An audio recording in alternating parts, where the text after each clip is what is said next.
Hey guys, Brian here with another foundation repair tip of the day. So there's homes that have raised foundations. These types of homes can have uneven floors throughout the entire house. The reason being is the center part of your house is actually on a pier and beam system. So you have concrete blocks with a 4x4 post typically that's supporting a 4x6 girder beam that runs underneath your house and supports your floor.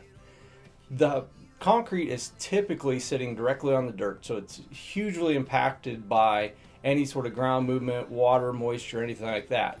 So you can have failing of these blocks underneath, which in turn will have your floor start to dip and have additional floor elevations being off.